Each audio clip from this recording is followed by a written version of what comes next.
उधर उस गाड़ी में मीरा बैठी थी। उसे अचानक महसूस हुआ कि किसी की नज़रें उसका पीछा कर रही है। उसने पीछे मुड़कर देखा पर उसे सिर्फ गाड़ियों का रेला दिखाई दिया। उसने एक ठंडी आह भरी।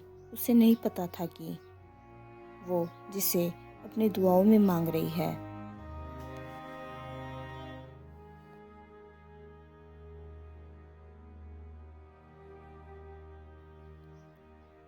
रूह का सफ़र एपिसोड 7।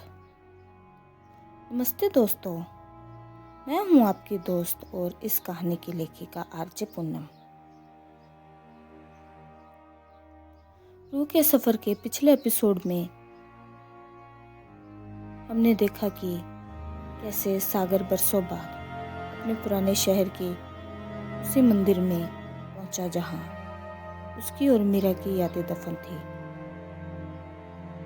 और मीरा को अपनी छत पर एक अजनबी पुकार सुनाई दी। आज देखते हैं कि क्या ये रूहानी पुकार हकीकत में बदल जाएगी। दोस्तों, कभी कभी हम एक ही शहर की हवाओं में सांस ले रहे होते हैं पर बीच में वक्त और मजबूरियों की एक छोटी सी दीवार खड़ी होती है। सागर उस मंदिर की सीढ़ियों से उठकर अब शहर की मुख्य सड़क पर अपनी गाड़ी से जा रहा था। तभी रेड लाइट पर उसकी गाड़ी रुकी।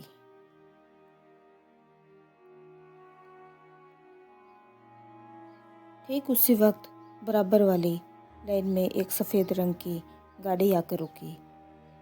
सागर ने बेख्याली में खिड़की से बाहर देखा।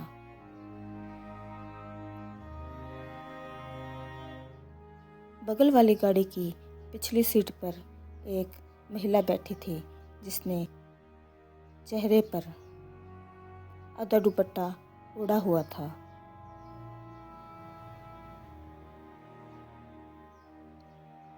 उसकी आंखों में वही शफक और उदासी थी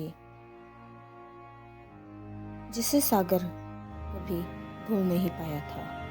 सागर का दिल अब तेज धड़कने लगा। उसने शीशा नीचे किया पर तभी सिग्नल हरा हो गया और वो गाड़ी तेजी से आगे निकल गई।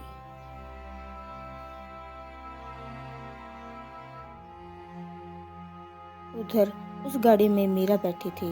उसे अचानक महसूस हुआ कि किसी की नज़रें उसका पीछा कर रही है। उसने पीछे मुड़कर देखा पर उसे सिर्फ गाड़ियों का रेला दिखाई दिया। उसने एक ठंडी आह भरी।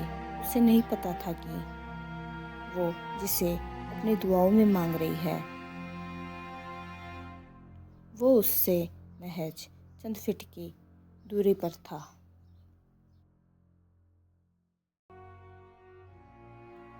दोस्तों, इसे तो कहते हैं जहां आप आज़ाद होकर भी अपनी मजबूरियों के पिंजरे में कैद होते हैं।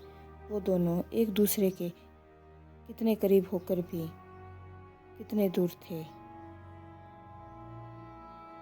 क्या किस्मत उन्हें एक मौका और देगी। चलते चलते आज की ये पंक्तियाँ।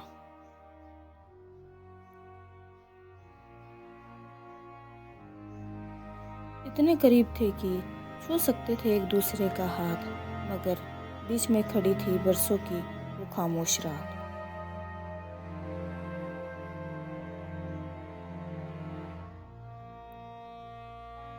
नजरें मिली तो भी पहचान ना पाए ये दिल। कितनी मुश्किल होती है ये अधूरी सी मंजिल।